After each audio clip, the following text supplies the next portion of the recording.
You are back. We are here. Britnie, Faith Turner. I'm Jeremy Alexander Newsom. This is the Broke to Woke podcast. In this episode, we're going to talk about some very, very deep, hidden agendas internally on how both Britnie and myself are able to overcome certain really, really massive challenges in our lives in the early childhood, teenage years, going forward into adulthood. You're going to love this episode. Stay tuned.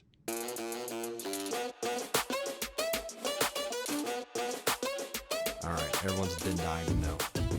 All the subscribers, all the listeners, all the people that tune in, do you really have a Kool-Aid Man tattoo? You'll never know. Oh, there we go. Because you won't see it. That's all I'm going to say. That's the right answer. I have multiple hidden tattoos. Yeah, but the ones you do have. I will show you one. Okay, let me see it. Okay, so teenage years. Yes.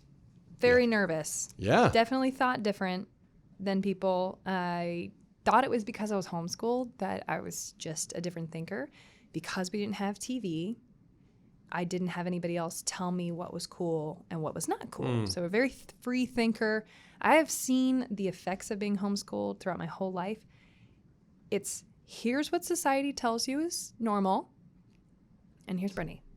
And it's automatic in my mind to create my own normal. What do I want? That's cool. Your own normal. Yeah, when people are like, well, this is what everybody does. I'm like, so? So I even apply that in real estate when everybody says, well, that area will never change, blah, blah, blah. And I'm like, let's make it change. Let's make it cool. That is never going to be an awesome area.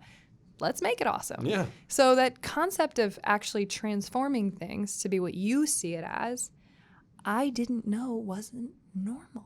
Right. That's an actual trained thing, and I blame it on TV. So I don't know. Maybe it's on a lot of things. But being a free thinker, I was different, but I wasn't confident in it. I was very nervous. People would think that I'm so confident all the time. I'm still not confident all the time, but I'm courageous. Sure. So courage to me is defined as being nervous but doing it anyway, versus bravery is to me more automatic, like you just are brave. I don't think I'm brave at all. I am a nervous wreck. Do it anyway with diarrhea. It's fine. Right. So my first tattoo is the summary of a scripture, which I love this scripture. It's, do not be afraid of them, little children, for you have overcome them. Greater is he that is in you than he that is in the world. 1 John 4:4. Love that scripture. Pretty big. And I did pageants back in the day, which we have not talked about. You did pageants? I did some pageants, and I'll tell you why. I know. Before you judge me, I'm not judging. I feel it. I feel your judging eyes. Can someone turn off my judging, please? Please. Please remove edit my out judging. the judgment. Crop the judgment. So I knew that was too big to get tattooed on my body. It's a lot. Yeah. Kind of a long scripture. So I was praying, and literally like 3 weeks later had this flash vision, which things just started coming to me this way. I'm not, whatever. This is my life. It's how it works. And I saw the summary of that scripture inside my lip. So I have That's the coolest thing I've no ever seen. fear tattooed inside of my lip. And it has been the greatest reminder, because it's for me, to not walk in fear, to not speak fear, to not operate from a place of fear. And Faith happens to be my middle name. And my mom was pregnant with me, didn't know it was a boy or girl. God said, name this child Faith. She defied him. Mom, I'm still mad at you about this. She was to name this child Faith because this kid, of all the kids she was going to have, would have to operate from a place of faith for her entire life. So she knew really early on I was going to be a girl. And then she thought Faith was too weird of a name. So she named me Britnie. I've never liked that name. No? I would much rather go by Faith. I resonate with that. Do you miss our Coney Faith? I wish. It's too late. Already ruined it with all the B stuff. Yeah. Someday. Maybe when I'm like 70. Hey, thank you for sharing that with me. I'm over here like, I don't know if I should cry or freak out. I'm just blown away. There we go. I am blown away. Yeah. Incredible. Scares my dentist every time. Yes. Well, thank you. Thank you. You're officially a badass. So I know you don't have any tattoos. I do not have one tattoo. Because I'm afraid of commitment.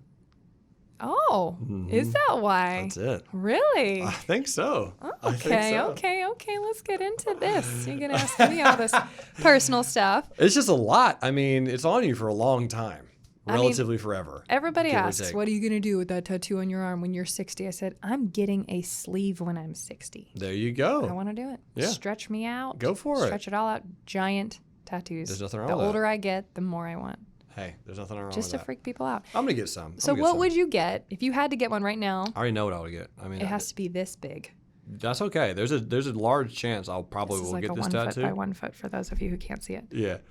Yeah. There's a good chance I want to get the words on my arm written for me so I can read them. Of I have to, I must, I will. Because that was a phrase that I kind of repeat to myself on some of my long runs. Or something if I'm doing like an endurance thing, is like, why are you doing anything in life? And it's like, well, I have to. And it's like, because if you get into a situation where you don't think you have to do it, you generally don't. And you'll just stop. You'll go, well, I'm just going to quit then. Because a lot of times, not only in life, but in all aspects of life, but especially not running, there's no real reason to do it other than maybe you win a prize or maybe you get some money or you finish or whatever. But if you're going to go out and do something that's just astronomically weird or insane or extremely hard, why? So after you get I have to do this because I've committed myself to do it, because I've said I'm going to do it. I'm the better version of me if I do this. And then I must do it because I said I was going to do it, and then I will do it. Watch me. We're getting this tattoo tonight. Are we? Yeah. We have to. We might. I might do it. I think you have to. You must. Uh-oh. You will. Uh-oh. Boom. Bam. I have one other visible tattaoo. Okay. And it is God is greater than the highs and the lows. Yeah. I know several other people have this tattoo, but it spoke to me. And it actually has the G-Force G on it. I love that G. That is so great. Spent hours finding that G. Why did I get that? It is because I blame it on real estate. There's a lot of highs and lows in this. Very, very emotional. Extremely emotional. I'm sure stocks is the same way. Sure. And in this journey, you have to know what you really founded on. No matter what people can take away from you or your character or say about you or try to get rid of you, even on this planet. Haters, no haters, people who love you, blah, blah, blah, blah. It's literally knowing that God is greater than all of those things. And for those of you listening, I want to remind you of that, because you really are your own best friend. You have to know who you are, which I've always hated that statement because nobody explained, like, how do you really know what that is? Yep. And we're going to get into that in future episodes. But knowing who you are and what the story you want to be true about your life. You have one chance. That's it. You have one chance. And you're writing that story every day. Yeah. And when you go, people are going to say, she always blank. Because humans will put you in the box and they're going to know you by your most repeated habits. Yes. And it's at your worst that they remember you the strongest. So who are you at your worst? You know, the stories about the generals in this army came from the really heated parts of the battle, not the day-to-day when it's easy. Wow. Who are you in the heated parts of the battle? And that's what you know what kind of fruit it is when it's squeezed. So I want you to think about that. Yeah. And remember, like, this too shall pass. Yep. This too shall pass. God is greater than that high. He's greater than that low. What really, really matters to me is what you stay present to every day. It's dropping straight fire. Do you have an extinguisher in here? Just to make sure. I had a lot of tough times. And you know what? I'm just going to go off. Most of my tough times were trying to do or be what everybody said I should be. And you realize people who say all these things won't even freaking be in your life. That's it. Keep it coming. I had some guys who pooled their resources and had meetings as other builders when I first started getting going. I had to be 10 times better than everybody else because nobody believed in me. I'm a 21-year-old girl in construction. Sure. Just by looking at me, I don't look the part. And I never complain about being a woman because I don't want it to be a thing. But this was one of the byproducts of that. And they would get together and they said, we got to get rid of this Britnie Turner girl. Cannot be competing against her. She's better. She's making us look bad to the banks because she's so good. Wow. And I just had to be that good because no one believed in me. It wasn't like I meant to be. Wow. And so they would have meetings and they would go and destroy my houses. They'd send people to actually cut into my houses, break in the doors, steal stuff, fill the HVAC full of things that would make it explode during inspections and like all kind of what you would think is like a prank, but it's not a good prank. It's not a prank. They had these meetings and I remember finding out about them because somebody on the inside finally felt bad and told me. Wow. This had happened for a while because I'm like, what the heck is going on? Yeah. Why are my HVAC units filled with sand? Yeah. And I remember thinking, of course you get irritated, but then I was like, who are you? Where were you when I met the little girl that changed my life forever? Mm-hmm. Where were you when I identified my mission for life? I don't even know your name. And I meet a lot of really successful people whose success is sponsored by the revenge of wanting to get back at all the people who said, they'll never be this. Oh, no, I'll prove you wrong. And I'm like, who cares about them? They've never been part of the big picture. Yeah. You can always move somewhere bluer and warmer. Yeah. So this little turd who doesn't believe in you, who can only see the past because humans can only see the past, yep, should not be able to dictate your future. Your whole life can change in a day. So that's why you've got to listen to only what does God say about you. Who do you say you're going to be? Who does God say you're going to be? Not what does man think? And if I could go back, I would affirm myself growing up and through this career is how much anxiety I always had because I was worried about what people thought. That's such a powerful one. It's a good reminder. It is a great reminder. You need a tattoo. And that's, yes, but that's the point of all of this too. The point of this podcast is so that people can know the intimate struggle. Because when you and I started talking about this podcast months ago, it was my mission, my goal is to really help people understand those pinpoint, super specific, really dialed in times. And that's one of them, right? You're talking about your real estate example and you're talking about people biting you and really trying to take you out of it and you simply overcoming it and knowing that it's happening. That's a struggle. Like that's going to occur. In order to become monetarily successful, you will have things that are going to be extremely challenging. And you have to decide and have to figure out, are you going to do it or not? Are you going to keep pushing forward? Because it's going to be hard and tiring and you're going to go without sleep and it's going to be scary and it's going to be, you have to become a force for good. You have to know why you're doing it to keep pushing. There's no other way to do it. You're going to have people who on paper should be supportive that are not. And the closer the person to you that doesn't support you, the greater the calling. Yeah, because the harder it is to not do it.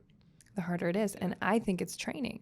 Yeah. Because if you raise your hand and say, I want to do something that's never been done before, then you're going to get Noah's Arked, which is you're going to be painted as crazy, given a vision to do something great. Sure. Everyone's going to say, you're that crazy person who works on something for all these years to overcome something that hasn't even been an issue in the past. Wow.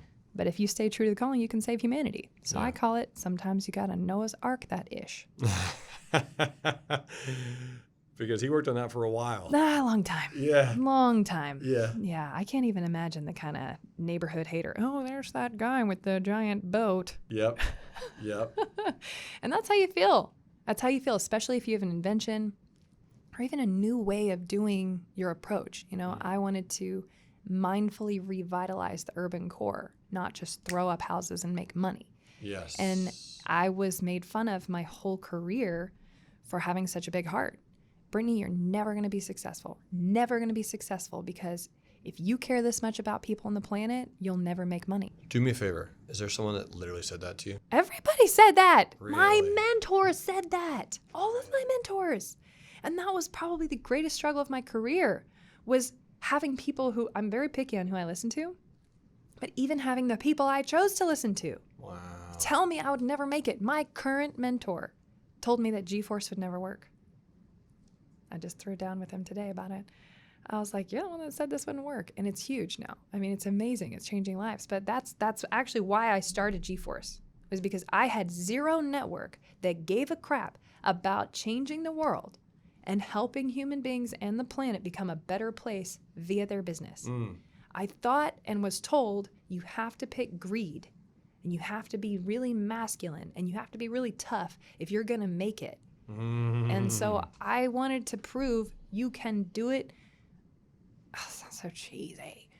It sounds like by following your heart. No, by understanding what really matters and then designing a lifestyle. Yeah. To fulfill that, not just flop into this is how you make money so I can buy crap, so I can have an easier life and move forward and then die and can't take anything with me. Right. We're so blessed. If you're listening to this podcast, you are more blessed than probably 99% of the world.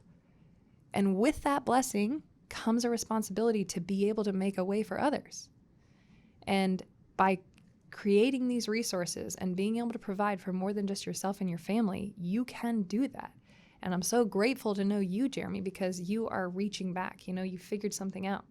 You overcame so much, but you're distilling this education and making a way for this to be accessible to so many other people. Well, thank you. Thank you. And thank you for your insight. Like, that's the fact that you have the mental audacity to go, hey, this person may be richer and smarter than me, or I might be hiring this person, or they might be a mentor of mine, but yet they're wrong. I'm going to do it anyway. That's hard.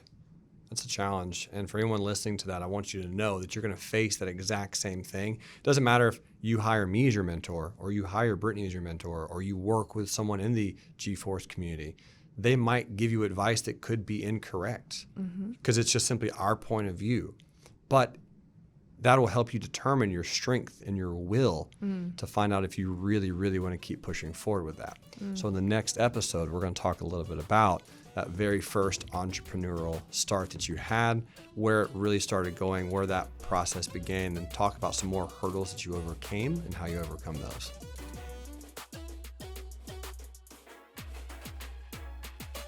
Thank you so much for listening in on Broke to Woke. We are so excited about this podcast. If you're interested in doing this for yourself, good news, there's more. And if you want to connect to us, go to G-Force Mastermind on Instagram or gforcemastermind.com. You can even hang out with us, go on a trip with us. Our goal is to help you find your purpose, understand the little key differences so that you can be an even more powerful force for good in the world.